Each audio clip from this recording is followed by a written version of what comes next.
পেটে মারে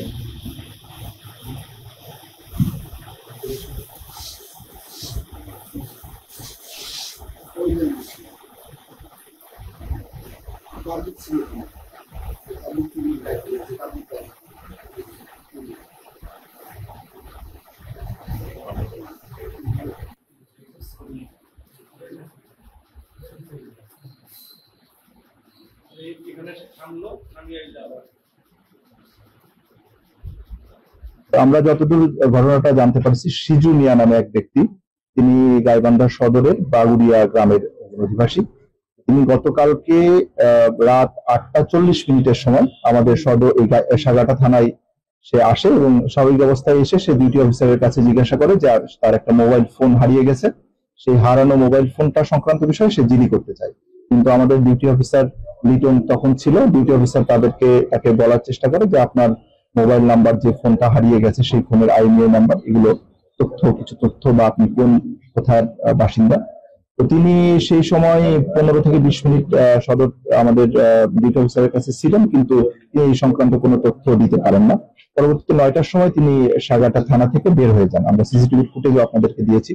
পরবর্তীতে 9:56 সময় সে রাস্তা দিয়ে একটা ছুরি হাতে আমাদের গাইবান্ধা সাগাটা থানায় প্রবেশ করে আমাদের এখানে ডিউটিরত কনস্টেবল সিরাজুলকে আঘাত করে এবং তার কাছ থেকে অস্ত্র ছিনিয়ে নেওয়ার চেষ্টা করে এবং অস্ত্র সহই সে এবং সিরাজুল একত্রে আমাদের ডিউটি অফিসার ওখানে একটা হাতাহাতি করতে করতে ডিউটি অফিসারের রুমে চলে যায় এবং ডিউটি অফিসারের রুমে যাওয়ার পরে সেখানে সে তার হাতে থাকা ছুরিটা দিয়ে এলোপাতাড়ি আক্রমণ করার চেষ্টা করে। সেখানে আমাদের একজন এএসআই, আপনারা জানেন, তিনি আহত হয়েছেন এবং আরো কয়েকজনকে সে আঘাত করতে উদ্যত হয়।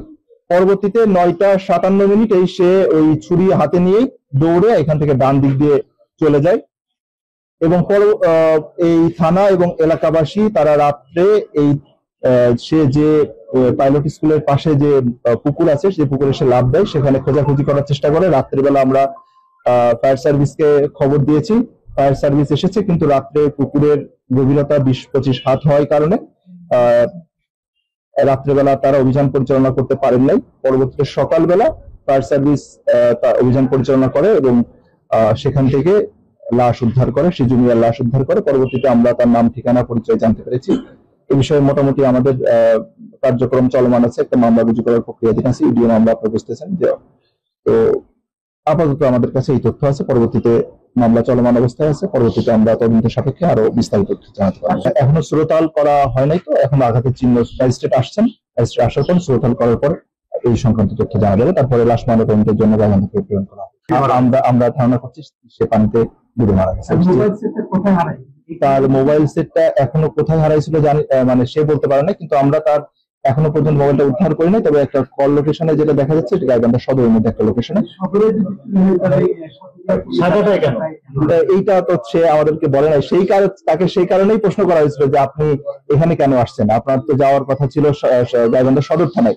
পরবর্তীতে আমাদের এখানে যে ডিউটিরত কনস্টেবল ছিল সে গাইবান্ধা সদর থানায় তাকে যাওয়ার জন্য একটা অটো ভ্যানে তাকে কিছু টাকা দিয়ে উঠাই দিয়েছিল, কিন্তু পরবর্তীতে সে আবার পরে আসে। এখনো পর্যন্ত আমরা রাজনৈতিক পরিচয় জানতে পারি। সে একজন ছাত্র ছিল, রিসেন্ট টাইম সে গাইবান্ধা কারিগরি শিক্ষা প্রতিষ্ঠান থেকে সে একটা স্বল্পমেয়াদী কোর্স, ড্রাইভিং কোর্স কমপ্লিট করছে।